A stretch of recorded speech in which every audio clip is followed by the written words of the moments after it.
Jadwal matchday kedua fase grup Piala Asia Wanita 2022 akan digelar pada Senin, 24 Januari 2022.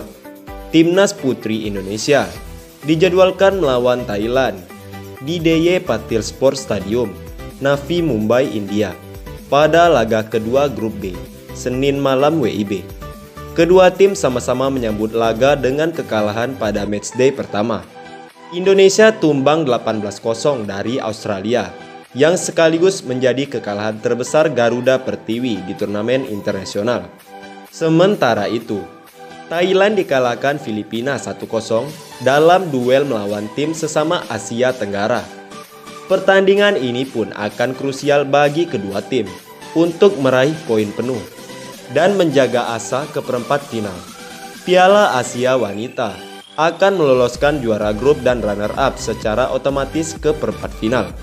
Adapun tiket lainnya akan diperebutkan oleh dua tim peringkat ketiga terbaik dalam fase grup. Di atas kertas, Timnas Putri Indonesia yang baru comeback seusai 33 tahun absen di Piala Asia Wanita ini berpotensi kesulitan melawan Thailand, sebab Timnas Putri Thailand memiliki peringkat cukup bagus dalam ranking FIFA, yakni di posisi ke-38. Sementara itu, Garuda Pertiwi memiliki peringkat terendah dalam turnamen dengan menempati posisi ke-94 dunia. Tantangan akan semakin besar bagi Timnas Putri Indonesia, mengingat Thailand adalah kontestan Piala Dunia Wanita 2019. Pelatih Timnas Putri Indonesia Rudy Eka juga menilai laga ini tak akan mudah untuk timnya. Meski begitu, dia akan tetap berjuang semaksimal mungkin demi menjaga timnas ke perempat final. Thailand telah bermain di Piala Dunia Wanita. Sekarang, kami hanya harus menyiapkan laga selanjutnya sebaik mungkin. Apalagi kami punya banyak pemain muda, kata Rudy Eka. Saya pikir dalam ajang ini, kami harus banyak belajar untuk masa depan. Karena tim kami banyak diisi pemain muda daripada tim lain, tutur Rudy Eka. Publik pecinta sepak bola Indonesia siap rapatkan barisan. Kali ini, ajang Piala Asia Putri akan menyapa Anda. Di ajang kali ini, Timnas Indonesia akan berhadapan dengan Australia. Pada laga ini, pelatih Timnas Putri Indonesia, Rudy Eka, menegaskan timnya harus menang atas Australia jika ingin membuka peluang tampil di Piala Dunia Wanita.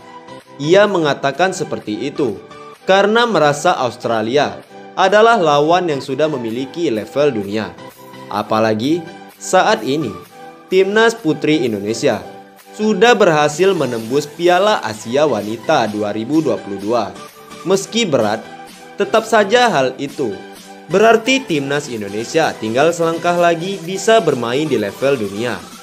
Australia sendiri adalah laga perdana Garuda Pertiwi di Piala Asia Wanita 2022.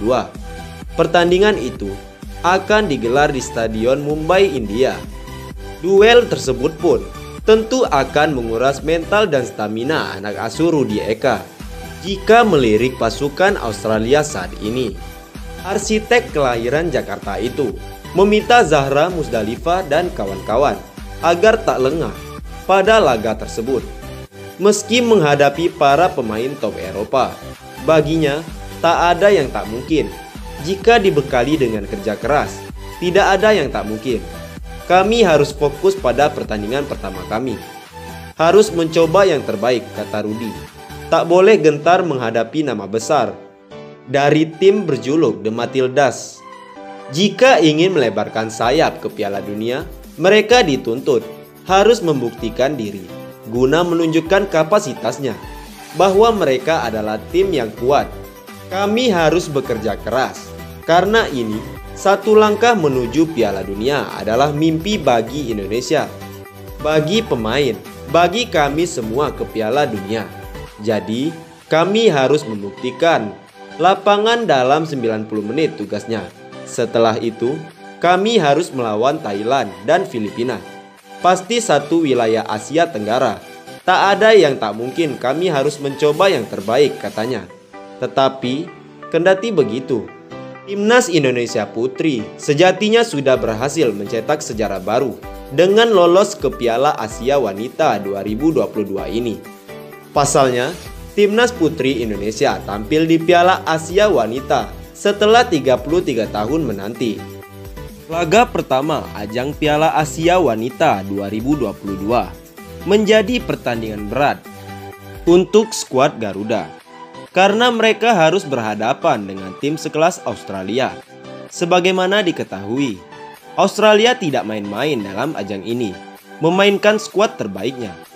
Banyak para pemain Australia yang turun berasal dari kompetisi elit Eropa, seperti dari posisi kiper, Arnold merupakan pemain West Ham United. Adapun dari posisi back sayap ada Eli yang merupakan pemain Olympic Lyon, Alana dari Manchester City, Stephanie dari Arsenal. Dari posisi sayap dan gelandang ada Mary dari Montpellier dan Rasok dari Manchester City, Kathleen dari Arsenal. Sementara pada penyerang mereka, Sam Kerr dari Chelsea. Dengan kualitas seperti demikian, membuat klub Australia begitu mendominasi permainan ini. Walaupun Timnas Indonesia sebenarnya mampu menahan gawang mereka tidak kebobolan sampai 8 menit. Ada Samantaker yang menjebol Timnas Indonesia di menit 9. Dan selepas itu, di lini pertahanan Timnas Indonesia pun goyah hingga harus dibobol ke gol-gol berikutnya. Dari Eli, Melly Fowler, Raso, dan Manafort. Hingga akhirnya babak pertama berakhir dengan skor 9-0. Statistik di babak pertama pun cukup miris untuk skuad Garuda karena mereka hanya diberikan 1 tendangan on target. Di babak kedua, agresivitas Australia benar-benar tidak terbendung lagi.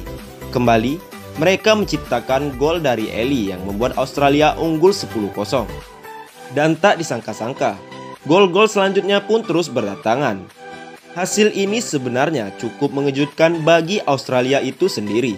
Pasalnya, pada pertemuan sebelumnya di Piala AFF 2015 silam, saat itu Indonesia dan Australia mengakhiri laga dengan skor 7-0 untuk kemenangan Australia. Tetapi pertandingan kali ini Australia bisa menang lebih banyak gol atas Timnas Indonesia. Benar-benar mengejutkan mereka.